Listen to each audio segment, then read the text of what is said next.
حیرت ہے کس طرح تیرا انکار کرتے ہیں، جہاں دیکھو جدھر دیکھو وہی جلوہ نما تو ہے، جہاں دیکھو جدھر دیکھو وہی جلوہ نما تو ہے۔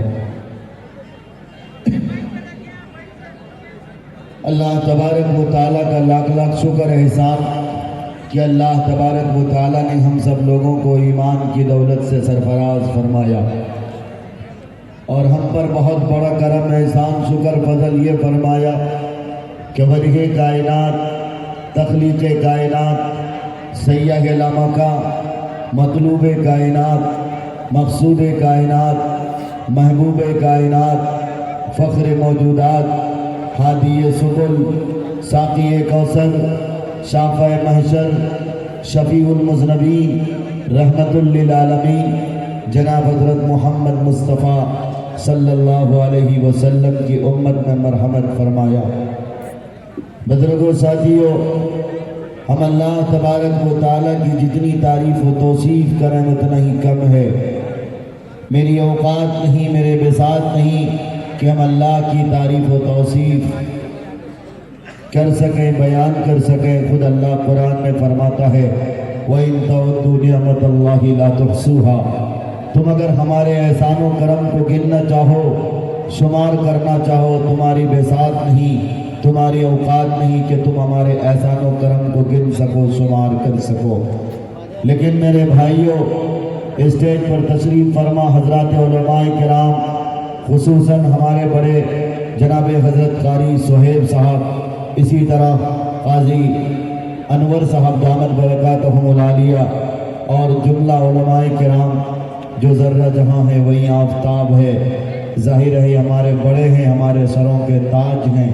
ناظرین جلسہ ہمارے بھائی جناب حافظ مجاہد حسنین حبیبی صاحب، شاعر ہندوستان جناب قاری مزمل حیات صاحب، اللہ کا کرم ہوا کہ اللہ نے آپ سب سے ملنے کا ایک واسطہ جلسے کا بنایا، جو جلسہ دستار بندی کی طرف منسوب ہے۔ میں مبارکبادی پیش کرتا ہوں بھائی جناب مولانا ابو عبیدہ صاحب قاسمی، جو اس مدرسے کے خادم ہیں، اور اس جلسے کے، اس مدرسے کے پورے اراکین کو، کہ آپ سب کو اللہ نے توفیق دی، دین کی نسبت سے آپ نے یہ مجلس لگائی اور لوگوں کو دین کی بات سننے کا موقع فراہم فرمایا۔ اللہ تبارک و تعالی دن دنی رات چگنی آپ کو ترقی عطا فرماوے۔ بزرگوں، ساتھیوں، میں نے جو قرآن کریم آپ کے سامنے تلاوت کری ہے، جس آیت کو میں نے آپ کے سامنے پڑھی ہے، اللہ تبارک و تعالی ہم سے فرماتا ہے تم رنجیدہ مت ہو، تم غمگین مت ہونے کی کوشش کرو، لیکن یقین جانو آج عالم اسلام کے جو درد و کرب ہیں، مسلمانوں کی جو سسکیاں ہیں، مسلمانوں کے جو آہ و بکا ہیں، مسلمان جن پریشانیوں سے جکڑا ہوا ہے، اگر اس پر ہم کڑی نظر دوڑائیں تو ہمیں ایک بات یہ سمجھ میں آتی ہے کہ اللہ تبارک و تعالیٰ نے ہمیں جس کام کے لیے معمور فرمایا تھا، ہر چیز بغیر، کوئی چیز بغیر وجہ کے، بغیر مقصد کے وجود میں نہیں آیا کرتی۔ آپ بتاؤ تو صحیح، مولانا ابو عبیدہ اور اس مدرسے کے جتنے خدام، جتنے مدارس کے اساتذہ کرام ہیں، اراکین کمیٹی ہیں، اتنا بڑا جلسہ، اتنی لائٹیں، اتنا پنڈال، اور دور دراز سے علماء کرام کو دعوت دی، اس کے پیچھے کیا مقصد ہے؟ کیا صرف یہی مقصد ہے کہ شعر و شاعری سن لیے جائیں، تقریر سن لی جائے، زندگیوں میں ہمارے انقلاب نہ آئے؟ تو بتاؤ، اگر اس طرح کے ایک نہیں، دو نہیں، بے شمار بھی جلسے کیے جائیں، آپ کے رانچی شہر میں آپ کو شاید نہ پتہ ہو، کوئی دن ایسا نہیں گزرتا، کوئی تاریخ ایسی نہیں گزرتی جس تاریخ میں جلسہ نہ ہوتا ہو۔ لیکن بتاؤ، قاضی صاحب اسٹیج پہ تشریف رکھتے ہیں، میں بھی الحمدللہ عمارت سے جڑا ہوا ہوں، لیکن مجھے ایک بات آپ بتائیں دل پہ ہاتھ رکھ کے، کیا ہماری زندگیوں میں انقلاب آتے ہیں؟ ہماری زندگیوں کی تصویر بدلتی ہیں؟ اصلاح معاشرہ کے نام سے جلسے ہوتے، سماج سدھار کے نام سے جلسے ہوتے، کیا ہمارا سماج سدھر جاتا؟ کہ ہماری سوسائٹی کی تقدیر بدل جایا کرتی ہے، ہماری زندگیوں میں انقلاب آیا کرتے، نہیں آیا کرتے بزرگوں ساتھیوں، تو پھر آپ کو اپنے ایمان کو ناپنا پڑے گا، اپنے ایمان کا تھرمامیٹر آپ کو تلاش کرنا پڑے گا۔ کہاں ملے گا یہ ایمانی تھرمامیٹر؟ حضرت حکیم الامت مولانا اشرف علی تھانوی رحمۃ اللہ علیہ کے بارگاہ میں آپ کی مجلس میں آپ کا ایک خادم آتا ہے، ایک مرید آتا ہے، آپ ان سے پوچھتے ہیں بتاؤ تم ناشتہ کر کے آئے کہ نہیں آئے؟ مرید نے کہا حضرت میں ناشتہ صبح کا کر کے آیا ہوں۔ پھر کہا کیا ناشتہ کر کے آئے ہو؟ حضرت تھانوی رحمۃ اللہ علیہ نے پوچھا تو ان کے مرید نے جواب دیا حضرت حلوہ پراٹھا کھا کے آیا ہوں، چائے پی کے آیا ہوں۔ حضرت تھانوی رحمۃ اللہ علیہ نے جو بات کہی، لوگوں دل کے کام سے سنو اور اپنی زندگیوں کو بدلنے کی کوشش کرو، زندگیوں کی تصویر بدلنے کی کوشش کرو، اپنی زندگیوں میں انقلاب لانے کی کوشش کرو۔ حکیم الامت حضرت مولانا اشرف علی تھانوی رحمۃ اللہ علیہ نے فرمایا میں نے تم سے صبح کا ناشتہ کرنے کے بارے میں نہیں کہا، صحیح بات ہے تم نے جسم کے اعتبار سے جو غذا چاہیے تھی ٹھوس غذا لے لیا، تم نے اپنے جسم کو قوت بخش لی، بہت اچھی بات ہے، لیکن بتاؤ تم نے روحانی ناشتہ کیا کہ نہیں کیا؟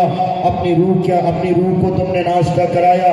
اب وہ مرید پریشان ہو گئے، وہ تو جانتے ہی نہیں تھے کہ روح کا بھی ناشتہ کیا جاتا ہے، روح کو بھی ناشتہ کرایا جاتا ہے، اور اس کی کیسے بھوک مٹے گی، پیاس کیسے مٹے گی، اسے اس بات کا علم نہ تھا۔ حضرت تھانوی رحمۃ اللہ علیہ نے پوچھا بتاؤ صبح اٹھتے ہو؟ کہا ہاں صبح اٹھتا ہوں۔ فجر کی نماز پڑھتے ہو؟ کہا کبھی کبھی پڑھتا ہوں، کبھی کبھی چھوٹ جاتی ہے۔ پھر کہا اس کے بعد کیا معمولات ہیں، زندگی کے کیا طرز عمل ہیں بتاؤ؟ اس نے کہا میں کام پہ نکل جاتا ہوں، کسان تھا، اس نے کہا کھیتی باڑی کی طرف نکل جاتا ہوں، فصل کو جیسی درکار ہوتی ہے، جس چیز کی ضرورت ہوتی ہے اس کام کے لیے نکل جاتا ہوں۔ حضرت تھانوی رحمۃ اللہ علیہ نے کہا ٹھیک ہے تمہاری زندگی کے یہ معمولات ہیں، لیکن سنو روح ہماری بیمار ہوا کرتی ہے، جس طرح ہمارا جسم بیمار ہوتا ہے، کبھی کبھی ہماری آنکھوں کی روشنی کم ہو جاتی، ہم شوگر پیشنٹ ہوتے، ہم کبھی ہارٹ پیشنٹ ہوتے، ہمارے گھٹنوں میں کبھی تکلیف ہوتی ہے، تو جس طرح سے ہمارے جسم کے امراض کو دور کرنے کے لیے اسے ہم طاقتور بنانے کے لیے ڈاکٹروں کے پاس جاتے ہیں، ایسے ہی جب ہماری روح بیمار ہو جاتی، اور بخاری شریف کی حدیث آپ نے پڑھی الایمان یزید و ینقص، ایمان گھٹتا بھی ہے ایمان بڑھتا ہے، جب آدمی کوئی نیک کام کرتا ہے اس کا ایمان بڑھتا ہے، جب آدمی کوئی برا کام کرتا ہے اس کا ایمان گھٹتا ہے۔ خوب یاد رکھو آپ اور ہم کو یہ بات سمجھنا چاہیے، دن رات میں 24 گھنٹے میں ہم کتنا اچھا کام کرتے کتنا برا کام کرتے۔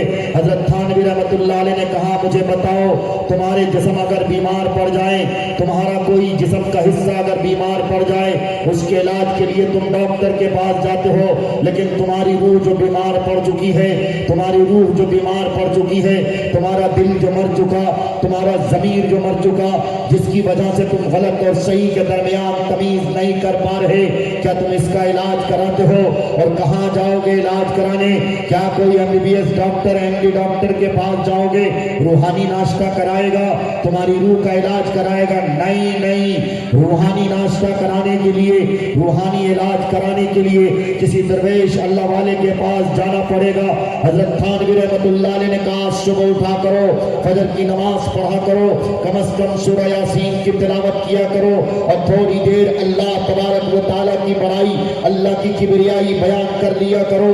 جب آدمی اللہ کی تسبیح و تحمید پڑھتا ہے، اللہ کی تعریف اور توصیف کرتا ہے، یہی اس کی روح کا ناشتہ ہے۔ سمجھو کہ اگر روح کا ناشتہ نہیں کرائے تو تمہاری اور ہماری روح بیمار پڑ جاتی ہے۔ آج ہماری قوم در در کی ٹھوکریں کھا رہی، سب کوئی بس سمجھتا ہے کہ کہاں سے پریشانیاں آ رہی ہیں، ہم پریشانیوں کو دیکھتے لیکن یہ نہیں سمجھنے کی کوشش کرتے کیوں پریشانیاں آ رہی ہیں، کیوں ہم در در کی ٹھوکریں کھا رہے، جبکہ آج پوری دنیا میں مسلمانوں کی اگر آبادی کی بات کری جائے، تناسل کی بات کری جائے، ہم صرف اور صرف 1.05 یعنی اتنے فیصد پیچھے رہ گئے 1 نمبر کی آبادی ہونے کے لیے۔ آج دنیا میں سب سے زیادہ عیسائیوں کی آبادی ہے، عیسائیوں کی تعداد ہے، ہم دوسرے نمبر کی آبادی ہے، لیکن اس کے باوجود مسلمانوں کو ذلیل کیا جا رہا، مسلمانوں کے خون کے ساتھ ہولی کھیلا جا رہا.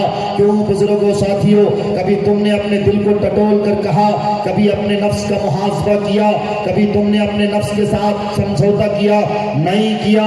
راتوں میں اٹھنے کی توفیق ہوئی؟ نہیں ہوئی. جلسے میں آئے، ٹوپیاں نہ پہنی، جس طرح سے تھے اسی طرح کی زندگی میں رہتے ہوئے تم جلسے میں چلے آئے، تمہیں اس بات کی خبر نہ ہوئی. ندوۃ العلماء سے علماء تشریف لائے، دارالعلوم دیوبند سے علماء تشریف لائے، ان کی زیارت کرنا بھی ثواب. تم مارکیٹ کی زینت بنتے ہو، کیا تمہیں رانچی میں اور مارکیٹ نہیں ملتی؟ شرم نہیں آتی اس قوم کو؟ حضرت قاری صدیق صاحب نور اللہ مرقدہ لکھنؤ کے ایک اجلاس میں فرماتے ہیں، اور اس بات کو، اس واقعہ کو حضرت مولانا ابو الحسن علی الحسنی ندوی رحمت اللہ علیہ نے نقل کیا ہے. کان کھول کر سنو. لکھنؤ میں بھی اس طرح کے جلسے ہوا کرتے تھے، اور حضرت نے اس وقت نفس کو بھانپتے ہوئے کہا، اگر جلسے اسی طرح میلے ٹھیلے بنتے جائیں گے تو پھر خوب یاد رکھو، اس طرح کے ایک نہیں دو نہیں 100 جلسے کرا لو، ایک ایک محلے میں 10 جلسے کرا لو، خوب چیخو پکار کرا لو، لیکن یاد رکھو ٹھیک اسی طرح جس طرح کے بہت سارے لوگ روزہ رکھیں گے، بہت سارے لوگ نماز پڑھیں گے، پوری رات عبادت کے لیے کھڑے رہیں گے، صبح صادق سے لے کر مغرب تک، یعنی جب تک افطاری کا وقت نہ ہو جائے، مؤذن اذان نہ پکارے، اس وقت تک بھوکا رہیں گے. لیکن سوائے بھوکا رہنے کے اور سوائے رات بھر جگنے کے اسے کچھ نہیں ملنے والا. ویسے ہی آج ہمارا حال ہو چکا ہے. ہم جلسہ سننے آتے ہیں لیکن کوئی عہد و پیمان نہیں ہوتا، ہماری زندگیوں کے کوئی عزائم نہیں ہوتے، کوئی منصوبے نہیں ہوتے، کوئی پلاننگ نہیں ہوتی. آپ بغیر منصوبے کے کوئی کام نہیں کرتے ہو، چھوٹی سی دکان ڈالتے ہو، اس سے آپ کے عزائم ہوتے ہیں. ہم نے آج پان کی دکان کھولی ہے، اس دکان سے ہم ترقی کریں گے، پھر رانچی شہر میں جا کے دکان کھولیں گے. لیکن بتاؤ، تمہیں اللہ تبارک و تعالیٰ نے اتنی اچھی زندگی دی ہے، اللہ نے کلمے کی دولت دی ہے، محمد رسول اللہ صلی اللہ علیہ وسلم کی امت میں پیدا فرمایا. تم کیا سمجھتے ہو کہ یہ بہت ہلکی دولت؟ نہیں بزرگوں، نہیں میرے ساتھیوں، نہیں میرے کلمہ شریک بھائیوں، اس سے بڑی دولت دھرتی میں کوئی اور دولت نہیں ہو سکتی. ساری دولتیں چھن جاتی ہیں، ساری دولتیں ختم ہو جاتی ہیں، لیکن جس کو اللہ نے کلمے کی دولت دی ہے، جسے کلمے کی موت نصیب ہو جاتی ہے، مٹی بھی اس کے لیے ویلکم کہا کرتی ہے، استقبال کیا کرتی ہے، قبر چوڑی ہو جایا کرتی ہے، کشادہ ہو جایا کرتی ہے. لیکن کوئی ایسا منحوس، کوئی ایسا خلیص ویکتی، کوئی ایسا گندا بندہ جب اس دنیا سے جاتا ہے تو زمین میں خلفشار مچاتا ہو، ظلم و زیادتی کے پہاڑ توڑتا ہو. کوئی ایسا بندہ اس سماج سے جاتا جو غریبوں کی عزت لوٹتا ہو، اپنی ماں بہنوں کے گریبان پہ ہاتھ رکھتا ہو، سماج پہ ننگا ناچ کرواتا ہو، سماج کے غریبوں کے جائیداد پہ ڈکیتی کرتا ہو. ایسا کوئی اس دنیا سے جب جاتا ہے جو سوسائٹی کو جہنم کی طرف دھکیلتا ہو، اپنی ماں بہنوں کی عزت و آبرو کی فکر نہ کرتا بلکہ سماج کو جہنم کی طرف دھکیلتا ہو. ایسا کوئی انسان جب اس دھرتی سے جاتا ہے تو زمین میں پلید کرتا ہو، زنا کرتا ہو، زمین پہ اکڑ کے چلتا ہو، جبکہ انسان کی حقیقت، انسان کی اوقات کیا ہے؟ قرآن سے پوچھو. اللہ نے قرآن میں فرمایا اِنَّا خَلَقْنَا الْإِنسَانَ مِن نُطْفَةٍ. اے نوجوانوں، تمہیں اپنے بازوؤں پہ گھمنڈ ہے، تمہیں اپنی طاقت پر نشہ ہے، تمہیں اپنے دولت پر نشہ ہے. اگر تمہیں اپنے دولت پر نشہ ہے، اپنے بازوؤں پر گھمنڈ ہے تو خوب یاد رکھو، اللہ کا اعلان سنو. اللہ نے قرآن میں فرمایا تمہاری اوقات کیا ہے، تمہاری ماہیت کیا ہے، تمہاری حقیقت کیا ہے. تم دو گندے خون سے پیدا ہوئے ہو، گندے پانی سے پیدا ہوئے ہو، بس تمہاری اوقات یہی ہے. اگر تم خوبصورت بنائے گئے ہو، اگر اللہ نے تمہاری آنکھیں بڑی بنائی ہے، اگر اللہ نے تمہارے ہونٹ پتلے بنائے ہیں، اگر شکل و شباب کے اعتبار سے اللہ نے تمہیں خوبصورت بنایا ہے، تو اس کا مطلب قطعی یہ نہیں ہے تم کالوں کو کوسو. اس کا مطلب یہ نہیں کہ تمہیں بازوؤں میں طاقت دی تو کمزوروں پر ظلم کرو. اگر اللہ نے تمہیں دولت دی ہے تو غریبوں پر اتیاچار کرو. نہیں، اگر تم ایسا کرتے ہو، دھرتی پہ خلفشار مچاتے ہو، تو خوب یاد رکھو مرو گے اس مٹی کے نیچے جانا ہے. سب سے پہلے یہ مٹی تم سے بدلہ وصول کرے گی. یہ ہوائیں جو آکسیجن پہنچاتی ہیں، اللہ سے روزانہ فریاد کرتی ہے، اے اللہ دھرتی پہ فلاں بندہ کر کے چلتا ہے، زنا کرتا ہے، غریبوں پہ ظلم کرتا ہے، مظلوموں پہ اتیاچار کرتا ہے، ہے، اس کو آکسیجن پہنچانے کی طبیعت نہیں چاہتی، لیکن حکم تیرا ہے، امر تیرا ہے، اس لیے اس کو آکسیجن پہنچاتا ہوں، اس لیے اس کو ہوا پہنچاتا ہوں۔ لیکن وہی بندہ، منحوس بندہ، جب جاتا ہے مٹی کے نیچے، آکسیجن بھی اس سے بدلا لیتی ہے، ہوائیں بھی بدلا لیتی ہیں، زمین اس قبر کے بارے میں کہا جاتا ہے قبر دونوں طرف سے اتنی تنگ ہو جاتی ہے کہ ایک طرف کی پسلی دوسری طرف کو کھنچ جاتی ہے، دب جاتی ہے، انسان کو کچومر بنا دیا جاتا ہے، انسان کا قیمہ بنا دیا جاتا ہے۔ اور لوگوں، دنیا میں عیاشی کرنے والے نوجوانوں، تم اپنے ہیئر اسٹائل کو سلمان خان اور شاہ رخ خان پہ انداز پہ بنانے والوں، اور داڑھی کو فینسی کٹ داڑھی بنانے والوں، اور شاہ رخ خان کی مووی کو ہٹ کرنے والے نوجوانوں، تم کیا سمجھتے ہو کہ دہلی کے لال قلعے میں جا کر تم کسی فلم انڈسٹری کے ستارے کو یہ سمجھ کے تم اس کو چمکاتے ہو یہ سلمان خان نام ہے، یہ میرا بھائی ہے؟ نہیں، تمہارا وہ بھائی نہیں ہے، تمہارا وہ بھائی ہے جو کلمہ پڑھتا ہو، کلمے کے تقاضے کے مطابق زندگی گزارتے ہو، وہ تمہارا بھائی ہے۔ آیا تھا کچھ نوجوان، اس سے کسی میڈیا کے بھائی نے کہا تم کیوں شاہ رخ خان کی مووی دیکھتے ہو، کیوں پٹھان مووی دیکھتے ہو؟ اس نوجوان نے دندناتے ہوئے کہا تمہیں پتہ نہیں ہے یہ تو ہمارے شاہ رخ خان بھائی کی مووی ہے، پٹھان مووی، اس کو RSS کے لوگوں نے اس کا بائیکاٹ کیا ہے، ہم چاہتے ہیں یہ مووی سپر ڈپر ہٹ ہو جائے، یہ مووی پوری دنیا میں سب سے زیادہ پیسہ کمانے والی مووی بن جائے۔ اور مسلم نوجوانوں، کیا تمہیں اللہ نے اسی لیے بھیجا ہے؟ اگر یاد رکھو، تم سمجھتے ہو کہ کامیابی اسی پہ مضمر ہے، تم سمجھتے ہو کہ کامیابی اسی پہ محیط ہے، تو خوب یاد رکھو میرے نبی نے فرمایا تھا من تشبہ بقوم فہو منہم، جس قوم کی مشابہت اختیار کری۔ نوجوانوں، تم اپنا رول ماڈل شاہ رخ خان کو بناتے ہو، سلمان خان کو بناتے ہو، سلمان خان کی طرح تم ہاتھ میں کڑا پہنتے ہو، اسی کی طرح تم رومال لٹکاتے ہو، اسی کی طرح تم تیرے نام کے بال رکھتے ہو، اسی طرح ہاتھ میں بالا پہنتے ہو، تمہارے کان پہ جوڑے ہوتے ہیں، تمہیں شرم نہیں آتی؟ یہ محمد الرسول اللہ کا چہرہ ہے، بتاؤ یہ صحابہ کا چہرہ ہے، تمہارا چہرہ خیروں سے ملتا ہے، پھر کیوں کوستے ہو کہ برے حکمراں آئے ہیں؟ کیوں نہیں آئیں گے؟ تم بگڑے، تمہاری سوسائٹی بگڑی، تمہاری بچیاں بگڑی، تمہاری ماں بہنوں کی عزت نیلام ہو رہی، تم اس کے ذمہ دار ہو۔ تمہارے رانچی شہر کا واقعہ ہے، ایک لڑکا، نوجوان لڑکا، جس نے اپنی بہن کی عزت لوٹی، ماں اس کو روکنے پر آیا، اس نے اپنی ماں کی بھی عزت لوٹی۔ کیوں ایسا ہو رہا ہے؟ اس لیے ایسا ہو رہا ہے ہمارے سماج میں آج ننگا ناچ ہو رہا ہے۔ حضرت پیر ذوالفقار نقشبندی دامت برکاتہم العالیہ نے اپنی کتاب ذرا نم ہو تو یہ مٹی بڑی زرخیز ہے ساقی، مکتبہ احسان ندرت العلماء سے یہ کتاب چھپی ہے، کتابچہ کی شکل میں ہے، ابھی پوری کتاب نہیں آئی ہے، لیکن اس کتاب میں حضرت پیر ذوالفقار نقشبندی دامت برکاتہم نے جو بات لکھی ہے وہ دل کی دنیا بدل دینے والی بات ہے۔ نوجوانوں، کان کھول کر سنو، یہودیوں نے ہر طرح کی پلاننگ بنائی، یہودیوں نے کہا بس تم اسلام قبول کر لو،